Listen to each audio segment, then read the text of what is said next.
Alam mo, Jack, marami nagtatanong sa akin, ano daw ba ang sagot ko sa'yo? Ano daw masasabi ko doon sa sinabi mo na bobo ako?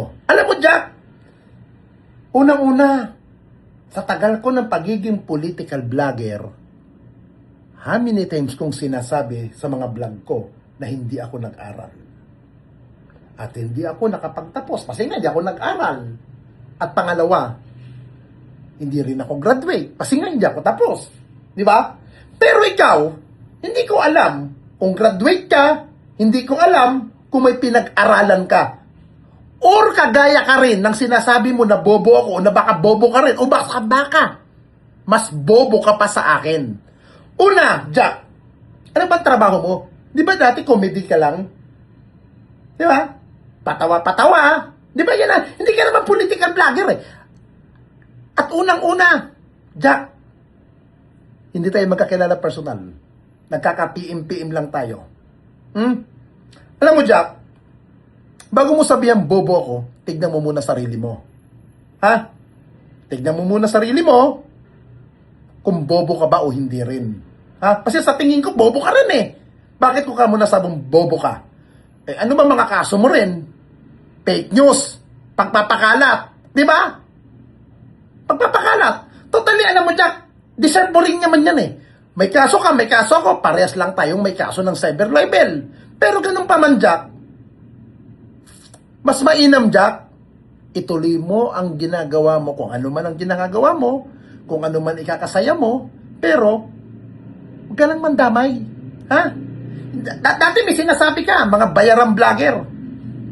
Bakit ikaw, hindi ka rin babayaran? Baka tayo mag-ululan. Maglabas ka ng ebidensya mo, yung legit na may ebidensya, hindi yung ngaw-ngaw, hindi yung kuda. Ha? Ha? Wag ganun. Kasi, kung hindi naman uusad sa korte, eh walang kwenta ang ilalabas mo. Mas the best, ilabas mo yung ebidensya. Ha? Wag yung ngaw-ngaw, wag yung ngak-ngak. Ha?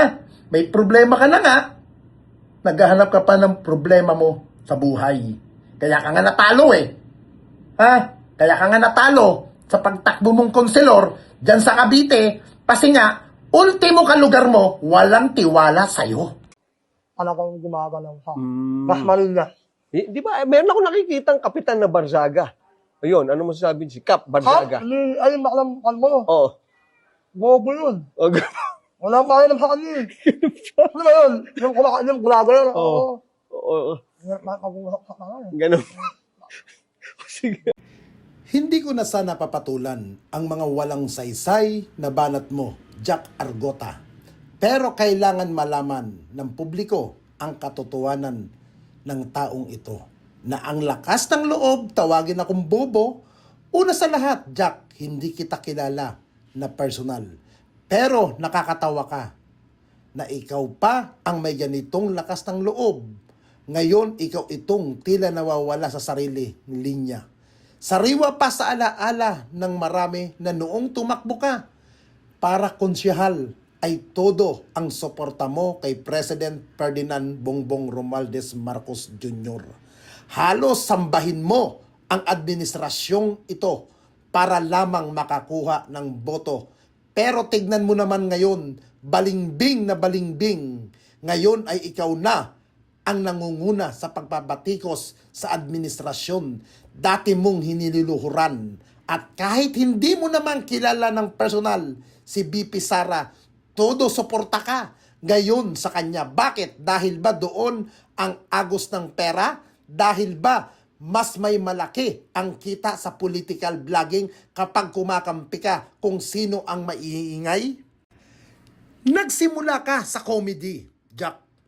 Doon ka lang naman dapat dahil doon ka naman nagpapasaya ng tao.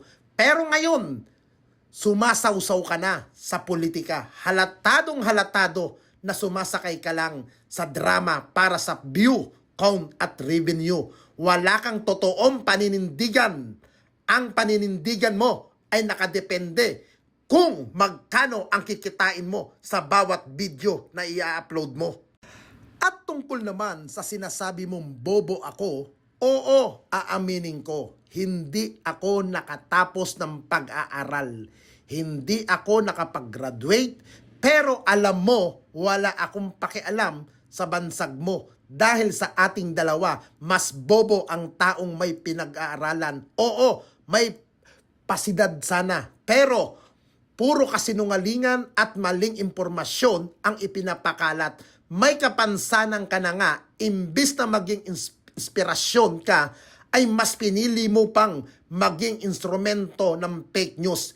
Yan ang dahilan kung bakit ka naharap sa mga warrant of arrest dahil sa kawalan mo ng ingat sa mga maling pinaggagawa mo sa social media.